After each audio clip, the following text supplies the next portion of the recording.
Before we jump into this week's episode, I want to tell you about a masterclass I'll be teaching on November 13th. This masterclass is all about overcoming airplane anxiety. And maybe for you, just the thought of getting on a dang airplane makes you feel incredibly anxious.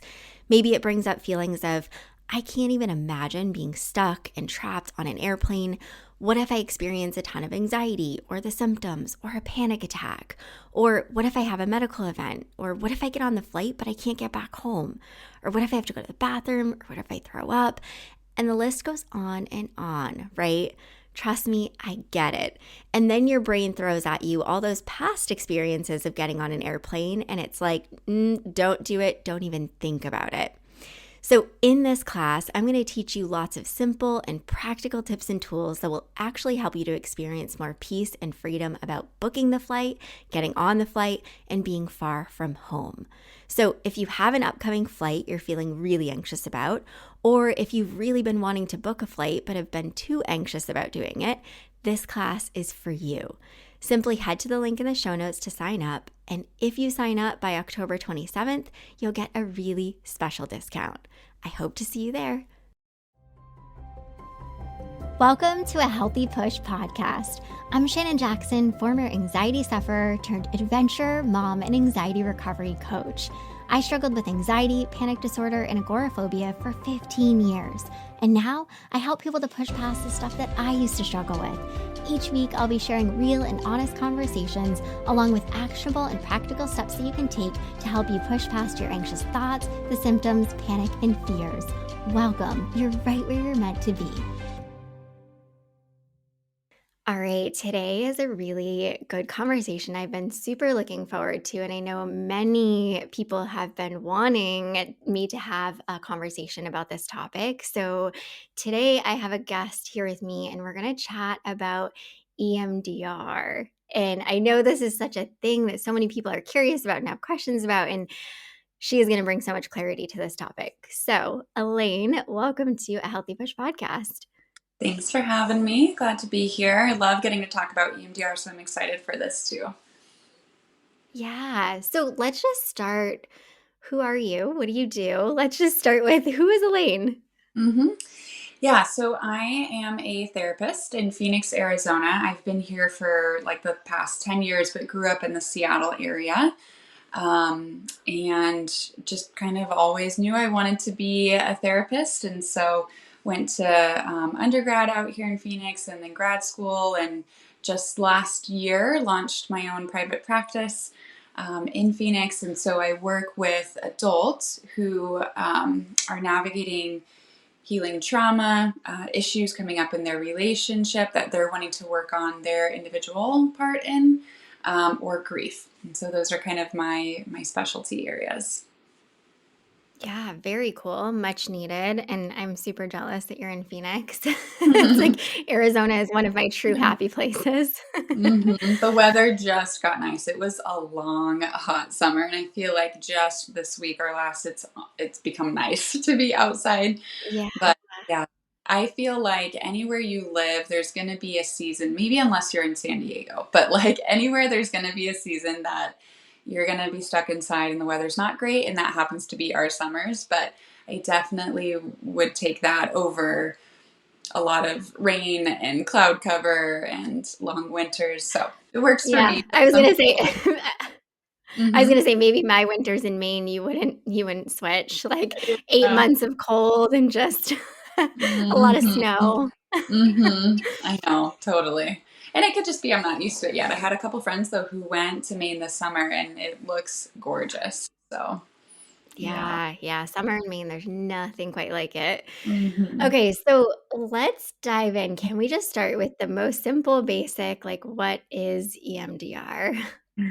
Yeah. So EMDR stands for Eye Movement Desensitization Reprocessing. And the gal who founded it, researched it, created it, I think in one of her books says, I wish I just called it reprocessing therapy because people can kind of get hung up on the language or that sounds wonky or, what's with the eye movements. But essentially, as the story goes, she was walking through a park and thinking about something distressing. and noticed that her eyes were moving back and forth. And when she went back to thinking about the distressing thing, she noticed it was less distressing. So then she became curious about like something about this eye movement is helping me to feel less upset.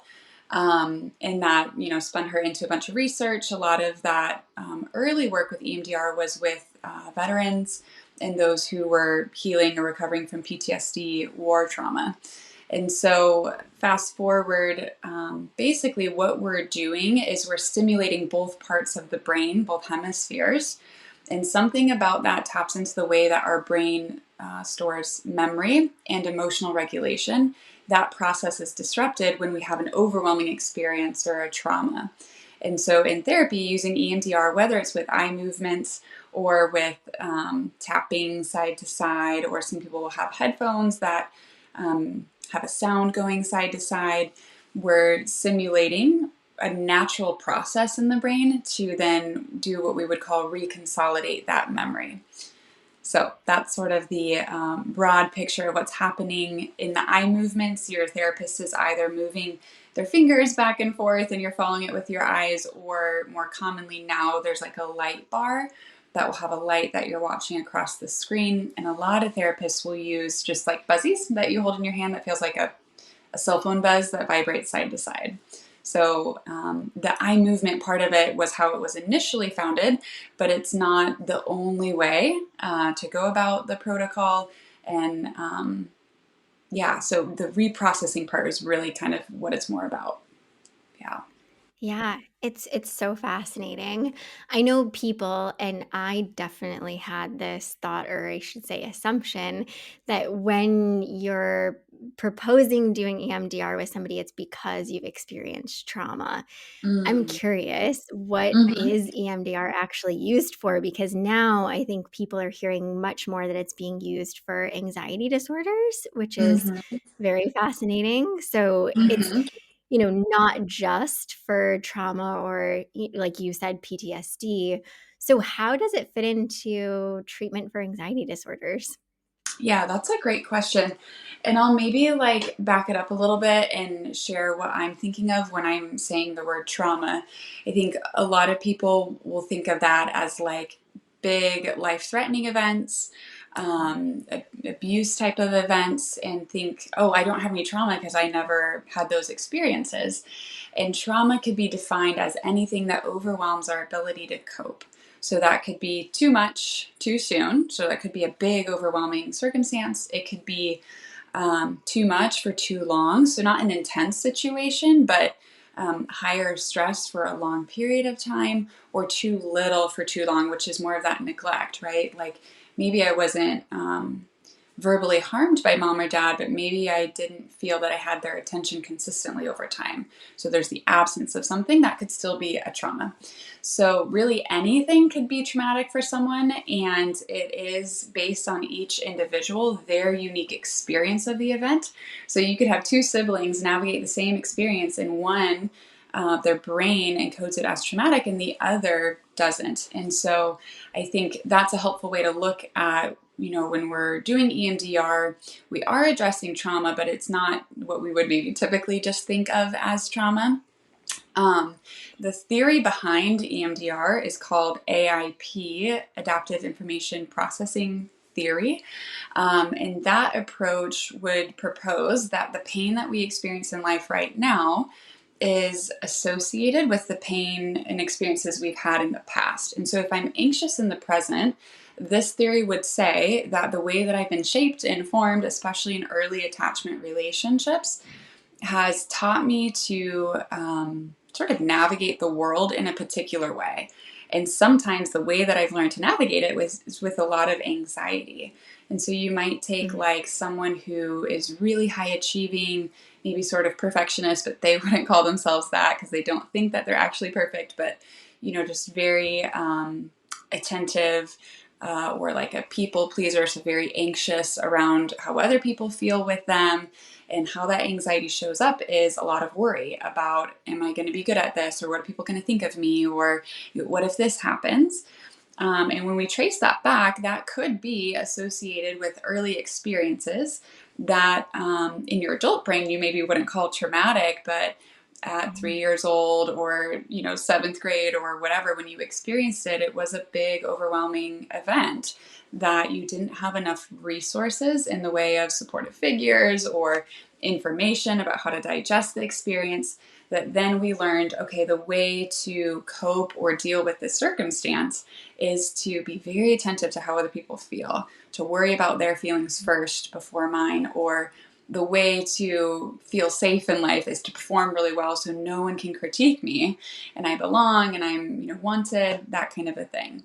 So sometimes with EMDR, yes, we are looking at anxiety, but we're going back to like, where did that strategy of anxiety get programmed in the nervous system, which some people struggle with calling trauma because they're hung up on, well, it doesn't really feel like it was that big of a deal.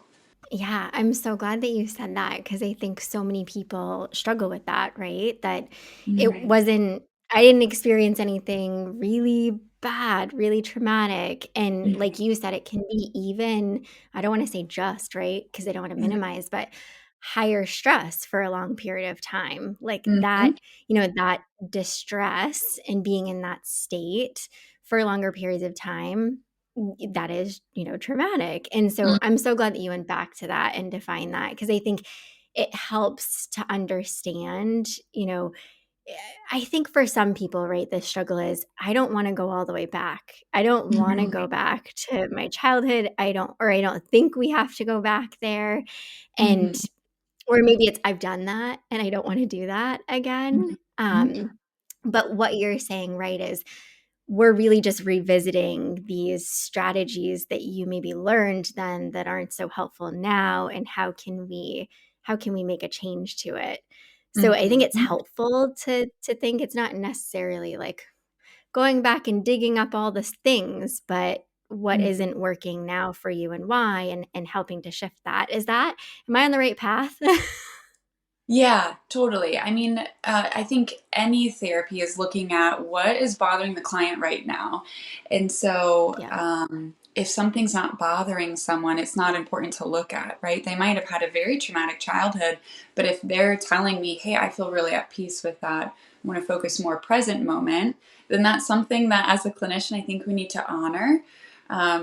Because I believe the client knows themselves best. And when we do EMDR that a client isn't bought into, it often doesn't work because something inside is saying like this, I'm not sure what's going on, I don't feel safe. And in order for EMDR to do what it needs to do, the person needs to feel safe to step into what they're doing. So in that approach, sometimes, and with anxiety disorders, we might take a different approach, and rather than going towards the past, or if all of that's been processed, we might look more towards the future. Like, okay, maybe I'm anxious about a public speaking event or something like that, and we can do EMDR, so the bilateral stimulation, either eye movements or the buzzing or the headphones, and think about that future event. Imagine like you're watching it, play out like an episode, and notice what moment feels most upsetting. And then we focus on that moment and work to desensitize it. So when the bilateral Mm. stimulation is happening, it's helping our nervous system have the experience like we're experiencing it, and then recognize like, oh, I can handle this. It's not as upsetting as it was before. So that when we step into that experience, our brain has a template and feels as though we have actually already navigated that. Because when we imagine something, the same neurons that would be firing in our brain if we were actually doing that thing are firing even just in our imagination. And so EMDR can be used more in a future tense as well. That is so fascinating, the way that you just described that. I think people will really resonate with that because I think when you were talking, I'm thinking like driving anxiety. Like this is Yeah. something so many people that I work with struggle with. And it can Mm-hmm. really be used in that sense where it sounds kind of exposure like. Yeah. I mean, is Mm-hmm. there, right? It sounds like what you're doing is really trying to bring bring light and attention to those feelings and allow you to process them. Is it similar? I mean, I know there are differences, but it sounds similar. Yeah, I would say it's similar. Like you're in EMDR therapy, trying to go towards that uncomfortable emotion and feel that distress. but not just like guns blazing with no support. When Yeah. EMDR is done well, the client has a variety of different resources. So they feel like if that sensation got too much or too big, that they can ground. And you're doing it in the presence of a therapist who can help to co regulate. And so, yeah, it's like getting that exposure or actually getting to feel whatever feared emotion or sensation in that future situation in a context that's safe, so that my body can now have what we would call a disconfirming experience of, okay, right now I'm worried about driving, and this particular situation, maybe being in an intersection turning left, is like the height of my anxiety. But if I can imagine doing that, coping with it well and tolerating the distress, then I have a disconfirming experience in an imaginative sense that then helps me to go out and actually create that disconfirming experience that now I have to reckon with. Well, there's sometimes I've been anxious, there's other times when it's gone okay, and now my brain has to make sense of that, which over time then can lead to feeling like I can handle this, even if it's not my preference. Like I can turn left, I can stay calm. Yeah. Yeah, dang, when you said about being at a stoplight and turning left, I think so many people are probably thinking, "Yes, and how did she just come up with that?" I'm sure it's because 'cause you've Mhm. heard it, right? But Yeah. it's that, Mhm. like, "Oh my gosh, being stuck and I Yeah. can't just go," and yeah, that's so I'm curious, can you give some other examples? Because I think now that you're really describing this, it seems like Mhm. EMDR is something that could work in so many different scenarios for Mhm. all different phobias. And primarily, of Mhm. course, this community is panic disorder and agoraphobia. And so I'm just Mhm. thinking, what are some, if you can give some examples of like really, I don't want to say just successful, right? But Mhm. successful ways that you've used EMDR with people who are Mhm. struggling with Mhm. phobias. Yeah. So, with fear of vomiting, that would be one where, okay, we want to look at first, like, what's the first experience you've had with that? And what was happening right before that event happened? Because in our brain is programmed like we were still, fending for our lives every day. And so it's bent on safety. So, whenever we have a upsetting experience, our brain is going to remember what happened right before that, and that becomes a trigger or a cue to alert us danger could happen next, even if it's not connected at all.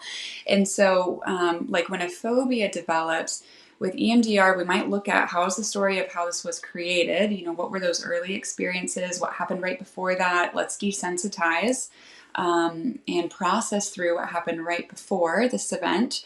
And then we go through and process the memories. A lot of people have pretty clear memories of some of their most upsetting experiences with their phobias. And so in EMDR, you remember those moments and you desensitize them so that now when I think of them, hey, it's still not my preference. I don't like it, but I don't have this like guttural, oh, like, let's not talk anymore about it.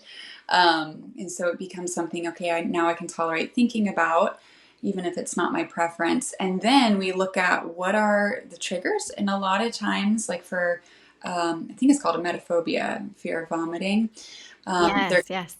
yeah, there's like an auditory trigger, or sounds could be really activating or upsetting, or certain physical sensations. And so we would send our attention towards noticing that sensation, be with that distress, continue noticing Mm. that. And through the process of EMDR, we're allowing the body to desensitize it. And I think with any of these things, it's not really like we're getting to a point like, wow, I really love vomiting, but it becomes like, okay, not my preference, but I can handle it, and it's not intolerable like it used to be.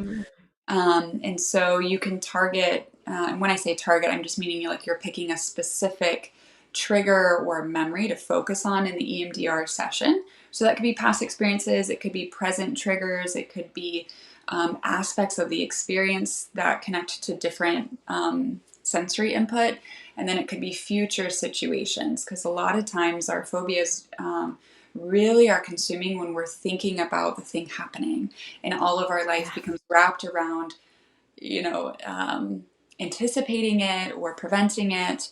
And so doing more of that future work of like, okay, let's imagine coping with it well.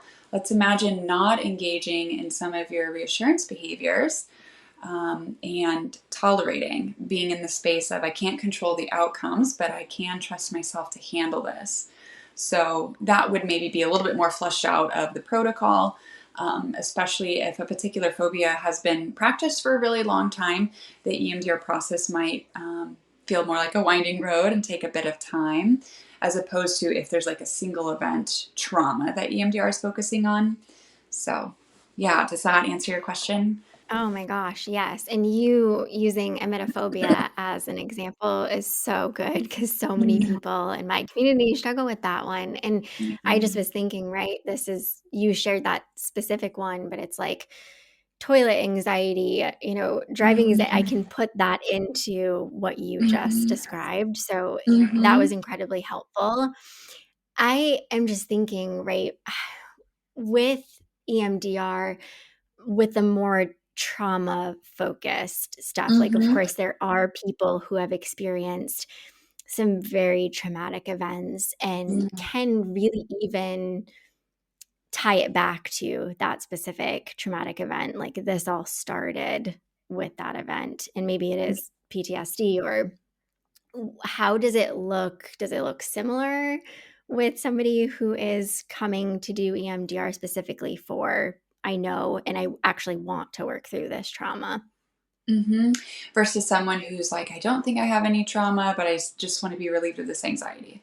Yeah, or I've been there. I sort of feel like I'm healed, like you said. I Mhm. don't feel like I need to visit that. Yeah, Mhm. somebody who's like, "No, I know this is something I've never really wanted to look at, but I feel like I should at this point." Mhm. I always feel really tender towards clients who are in that space of like, okay, I know that there's this thing in my past and it was really impactful, and I've spent so much effort not thinking about it or talking about it, and maybe I've never shared it with anyone before, and I'm so nervous or embarrassed or worried about sharing it. Like, I think that's where I feel like they should be paying me. This is such an honor to get to be, witness to someone's like really significant journey of growth. And so that, like, on the clinician side, it feels like such an honor to be trusted with that. And I think with clients who haven't yet done their trauma work, like maybe they have the awareness that that's there, but they haven't done it yet, it's very important to EMDR in that process to spend a lot of time on what we would call resourcing, which is fostering in the brain these senses of positive experiences and tools or strategies for regulating the nervous system so that that client feels really confident and supported and good about being able to step into that trauma processing. Because if we're going into it and feeling like I'm right back, being 12 years old and I have no new resources to me or no new information, that can actually be a lot more harmful, and where people feel like, oh, EMDR made things worse, or EMDR just Mhm. didn't work for me. And so, for a client who hasn't yet spent time processing their trauma, it becomes important that the clinician is very attuned to their sense of readiness, that feeling of safety. And I think any times we're going into trauma work, there's going to be, some gravity to that. So it's normal to feel anxious or just be aware of what might come up, and that's going to feel uncomfortable. But the client should feel very confident in the therapist's ability to hold that well, and for their ability to kind of contain outside of session and not totally disrupt their life in between sessions. So that would be kind of the distinction. Whereas a client who's like, hey, here's my story, I've processed it, I'm in a healthy place with it, which I would assess a healthy place as having a neutral or helpful belief about yourself as a result of the trauma. So rather than thinking, oh, it's my fault or I'm not enough, being in a place of I was a kid, I did the best I could, I'm okay now, I am enough, right? I can choose who to trust, I learned from that. Those are all more healthy thoughts or perceptions of ourselves. And so if someone's coming in with that, then we can kind of more quickly go directly to what's triggering today and focus on the present, what we would call in EMDR targets, or triggers, or focus more on future targets and templating. Yeah. Gosh, that was so helpful. Mm. You're really good.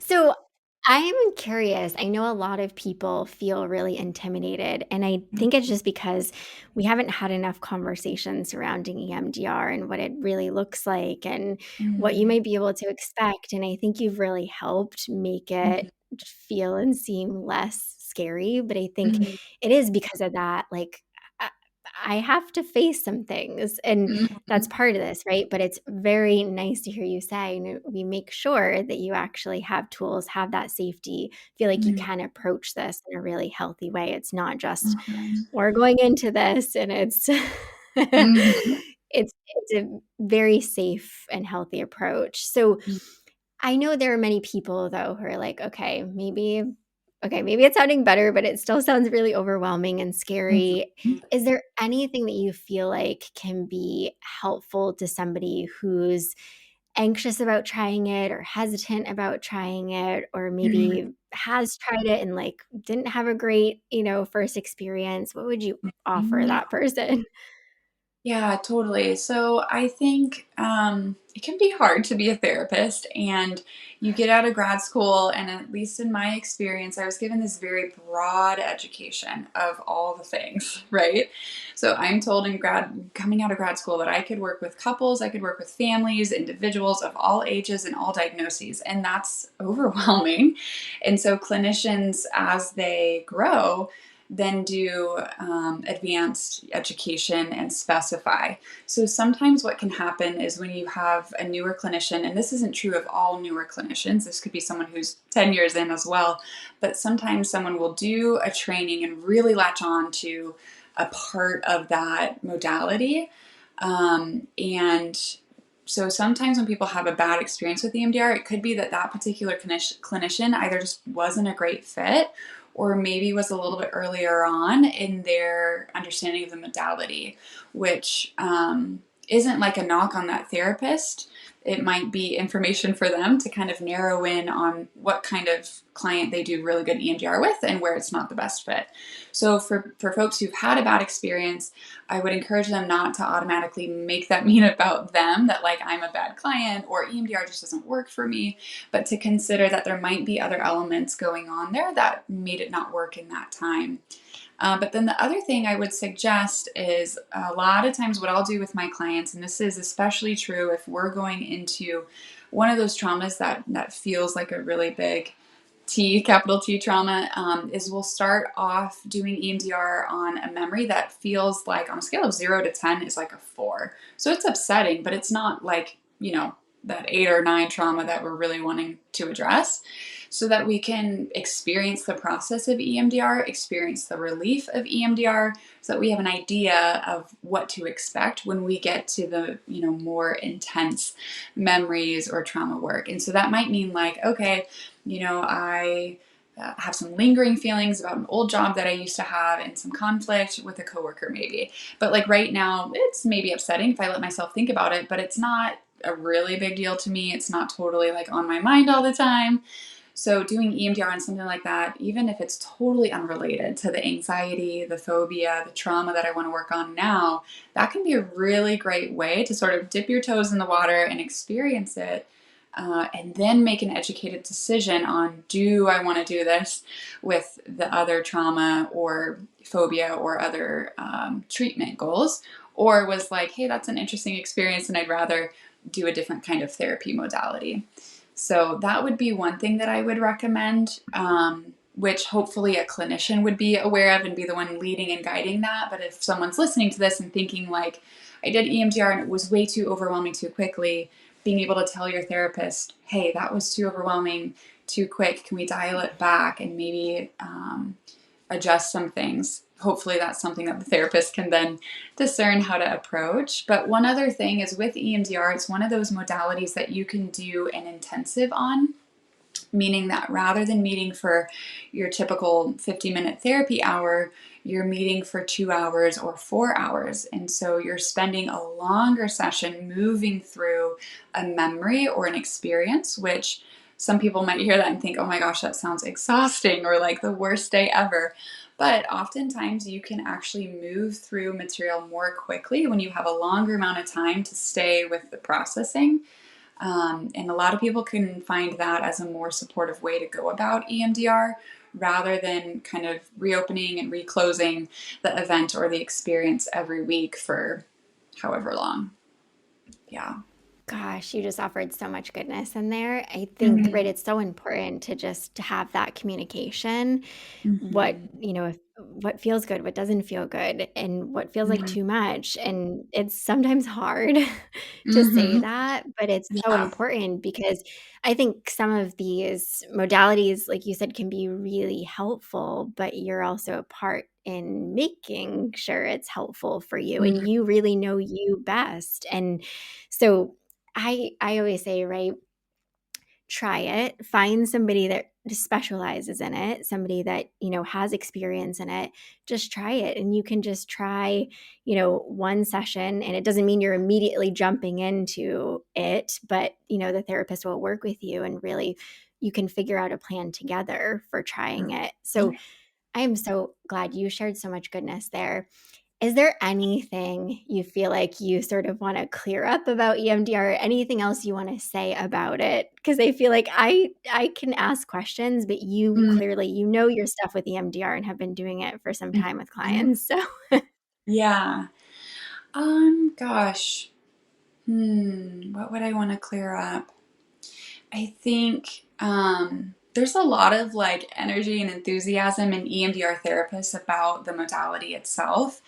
And sometimes the maybe side effect of that is therapists can feel like this is the only way to do therapy, effectively mm, or efficiently.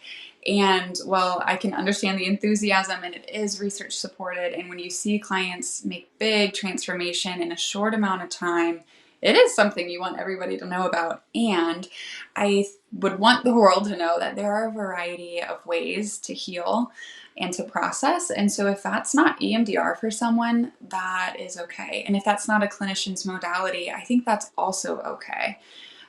The one thing I think that I would like, if I had a stage with all new therapists, I would tell them that you have to be trauma informed in whatever approach that you're doing, because we do know that that's a significant way that we're shaped. But I really drink the Kool-Aid, if you will, around EMDR, but I don't use it in every session or with every client, again, because I think there's some nuance into people's readiness or what they're looking for or needing in therapy. And so it's a great tool and asset to have, but it's certainly not the only way to go about things. Yeah. oh, I love that. I love that. If it were that easy, right? I think we'd all be healed and walking around like Yeah. everything's great. I got this. Hmm. But everything you shared, Elaine, has been so incredibly helpful. And I just know what you share, the knowledge, the tips, everything is so helpful. So if people are like, this has been great, I would love to learn more and I would love to connect with Elaine, where can people find you? hmm So my practice is called Third Place Therapy, kind of with the idea that home is the first place, work is the second place, and the third place in your life is where you go to connect and exchange ideas.